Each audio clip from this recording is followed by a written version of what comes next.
Vocês estão vendo aí o quão caro está encher o tanque do carro. Gasolina, diesel, não importa.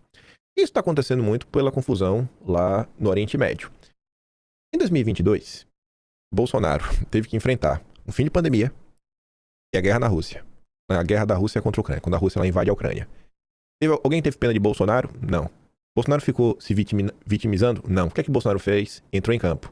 Tanto em relação à Petrobras, questionando mil e uma coisas, e também com mudanças legislativas. Além de zerar os impostos federais, nós observamos que o Brasil reduziu o ICMS, porque simplesmente não dava para lidar com aqueles preços. Era um momento atípico que o mundo vivia, o preço do barril do petróleo tinha batido $130, 136, acho que foi o pico do Mandetta, e falou, cara, não tem o que fazer, tem que fazer alguma coisa. E Bolsonaro foi lá, fez e conseguiu tirar a gasolina de R$7 para quase 5, 4 e quebrado. Aí o Eduardo agora relembra algumas coisinhas.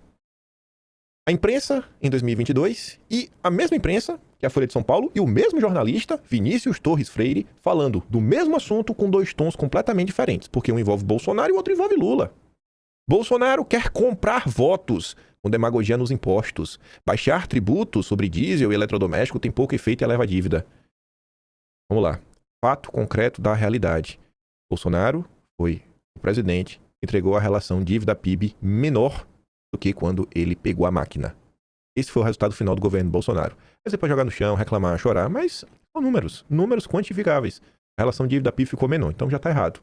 Em segundo lugar, Bolsonaro mostrou que teve sim um grande efeito na vida dos brasileiros. A inflação e a corrosão do poder de compra seriam absurdos se os preços, do combustível não caíssem. Aí o mesmo jornalista agora, em 2026, vem falar, Lula está certo de limitar o estrago da guerra nos combustíveis no curto prazo. O governo vai jogar a conta do subsídio na Petrobras e em outros exportadores de petróleo. Ué, por que Lula está certo e Bolsonaro estava errado? Você entende como são as coisas? Isso que os bolsonaristas comentam, de dois pesos e duas medidas e da imprensa brasileira ser tão parcial. Eduardo postou, o Mário Frias fez essa colagem.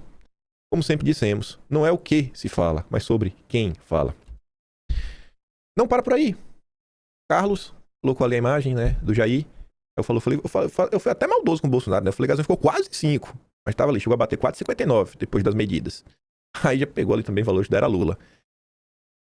Antes, 2022, PT é contra a proposta de redução da cobrança de ICMS sobre combustíveis. O PT era contra, o PT queria que os preços no Brasil pipocassem para prejudicar a eleição, o povo sofrer e colocar a culpa em quem? Em Bolsonaro.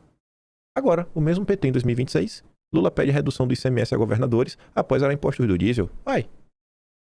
O PT da turma do quanto pior melhor.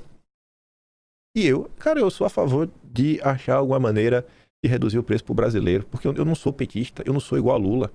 Eu não estou disposto a destruir o país só para, ter algum ganho eleitoral, que foi acontecer em 2022. Mas vamos lá. Situação que já estamos vendo no Brasil. Só imprensa, Band. Diesel e gasolina mais caros e até faltando nos postos. Essa é a realidade em vários estados brasileiros. Bandeirante também. Rio Grande do Sul. Cidade decreta emergência por crise do combustível. Falta diesel em São Paulo. Crise atinge serviços essenciais e compromete o uso de máquinas agrícolas em pleno período de escoamento de safra. Ou seja, comida mais cara no prato do brasileiro. Espero que o Lula deixe só de lado e comece a fazer alguma coisa para ontem. O povo tem pressa. Municípios do Rio Grande do Sul já restringem serviços pela falta de diesel, diz Federação. Quase 30% dos municípios gaúchos relatam dificuldade devido à falta de combustível impactando o transporte e obras. 30% é equivalente ao quê? Folha quantifica. O levantamento aponta que 142 prefeituras relataram dificuldade em conseguir o combustível. Obras e transporte público são afetados. Cidades priorizam área de saúde. O município do Rio Grande do Sul restringe serviços por falta de diesel.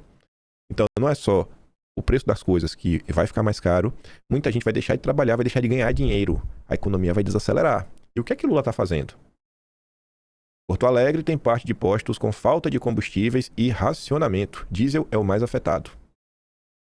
E aí, Lula? E para não restar dúvidas, CNN. Combustível mais alto e Selic alta pressionam o agro. E o agro vai passar essa pressão para o consumidor final, ou seja, você. Diante disso daqui, você que conhece os brasileiros, porque você é um brasileiro, e convive com seus irmãos, seus compatriotas, o que é que vocês acham que este aumento vertiginoso nos preços vai causar perante a opinião pública, né? Assim, a imagem do Lula frente à opinião pública vai ou não vai derreter ainda mais a pouca popularidade que o Lula finge ter. Se criou a tempestade perfeita pro Lula perder no primeiro turno. É isso que tá acontecendo. Se criou a tempestade perfeita pro Lula perder no primeiro turno. E agora? Fazer o quê? Fazer o quê, Lula? E não tem, sabe, nenhuma solução no horizonte próximo. Não tem nenhuma preocupação do governo. A preocupação do Lula é falar que o escândalo do Banco Master é culpa de Bolsonaro. Bolsonaro vai falar que foi Bolsonaro que tá por trás do André Vorkart. Daqui a pouco, o verdadeiro dono do Banco Master vai ser Bolsonaro. Já já o Lula fala isso. E tá o problema. O que é que vocês acham que isso daqui vai causar na eleição? Tá difícil para o Lula. Vai ter um lá na frente de como o Lula já está preocupado com a sua aprovação frente à população, porque vai ser quase que um plebiscito, né? É continuar ou não com o Lula. Que você sabe, é Lula versus Flávio Bolsonaro, batalha de rejeições. Quanto mais rejeição o Lula acumula, que já tem mais rejeição do que o Flávio, piores ficam as condições do Lula vencer. E só para ver aqui um parênteses, fora do assunto Lula, Flávio Bolsonaro, Banco Master e tudo mais. Esse assunto, gente, ele possivelmente vai voltar aos noticiários nos próximos anos, nas próximas décadas, porque qualquer pessoa que estudou minimamente a história já ouviu falar que o Brasil viveu o chamado milagre econômico. E esse milagre econômico teve, sei lá, um grande percalço, um problema, e meio que chegou ao seu fim após a crise do petróleo, nos anos 70.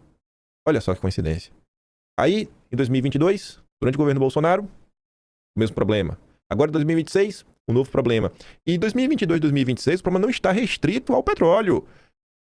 Fertilizantes também estão aí na mira. O Brasil não é autossuficiente em fertilizantes. Veja só, a principal atividade econômica do Brasil hoje é o agronegócio e o Brasil não é autossuficiente nos insumos que o agro precisa. O agro precisa de diesel e o agro precisa de fertilizantes. E a verdadeira discussão que deveria também estar na mesa, além de resolver a curto prazo algum tipo de medida, e a longo prazo? O que é que a gente vai fazer? Um dos problemas hoje que o Brasil enfrenta não é que o Brasil não consegue extrair petróleo o suficiente, mas o Brasil não consegue refinar o suficiente. Então pense o seguinte: se a Petrobras hoje conseguir produzir 80% do diesel, 20% ainda tem que importar. A Petrobras não viu seu custo aumentar. Então a Petrobras, em tese, poderia vender o diesel quase que ao mesmo preço. Era o quê? R$6?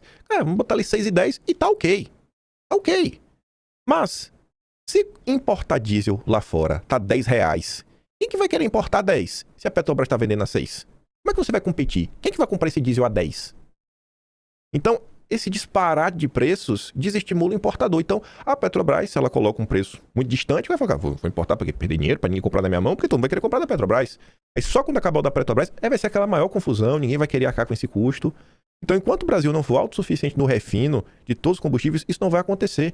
E aí eu deixo para vocês de recomendação os diversos dossiês históricos que nós já fizemos sobre a história da Petrobras e as sabotagens internacionais, seja o que houve uma CPI no passado, em 1957, que ficou provado que o dinheiro das 7 irmãs, a Standard Oil, na especial a dos Rockefeller, a Shell, Texaco, irrigou a mídia brasileira, jornais como a Globo, né, o Globo na época, o Estadão e tantos outros. Isso foi confessado na CPI para eles sabotarem a campanha do Petróleo é Nosso. Fizemos o dossiê do Walter Link, como a Petrobras contratou um ex-geólogo dos Rockefeller, da Standard Oil, que falou que o Brasil não tinha petróleo. O Brasil não tinha. O Brasil é um dos maiores produtores do mundo. Tá todo mundo vendo. Depois, tivemos inúmeras sabotagens pelos liberais, puxados aí pelo Godin e o Roberto Campos, que inclusive trabalharam contra a Petrobras, contra a campanha do Petróleo é Nosso. Depois, ao longo do governo militar, a Petrobras cresceu bastante. Aí vem a FHC também, para sabotar tudo, e o PT dispensa apresentações, né? Todo mundo lembra que num passado não tão distante houve um escândalo ali do Petrolão, vocês lembram disso? Não precisa nem falar do papel do PT na destruição da Petrobras. Vocês lembram daquelas histórias, né, de bilhões gastos com refinarias que nunca foram completadas? Vocês lembram dessas histórias também, né, do PT? Ah, do PT de Lula, Ah, do PT de Lula, Então, se hoje o Brasil não é soberano, se hoje o Brasil não pode botar o dedo na cara dos outros, porque se o Brasil fosse soberano, tava aí, ó, o conflito do mundo, o Brasil assim, eu caguei pra vocês. E aí o Brasil poderia estar surfando no mercado internacional, internamente, porque nada nos aflige. Isso é soberania nacional. E o dinheiro, o seu dinheiro, ia estar sobrando no bolso, porque a gasolina não ia ter esse impacto, o diesel não ia ter esse impacto. Mas esse tipo de discussão não existe no Brasil. A discussão é, vamos privatizar tudo pra gente vender o pouco que a gente tem pro André Esteves ou pro Joesley Batista. Combustíveis, como alta e especulação no mercado, afetam o bolso. Adivinha? Precisa nem explicar, né? Todo mundo sabe muito bem. Aí o Vinícius diz, no Brasil de Lula, o combustível segue subindo, a possibilidade de desabastecimento nos postos e o povo sente no bolso a falta de um plano de ação do regime. E longo prazo? Meu Deus do céu. É um milagre o Brasil ter construído a Petrobras. É um milagre, porque foi realmente contra tudo e todos. Tudo e todos. Tudo e todos. E tá aí, firme e forte.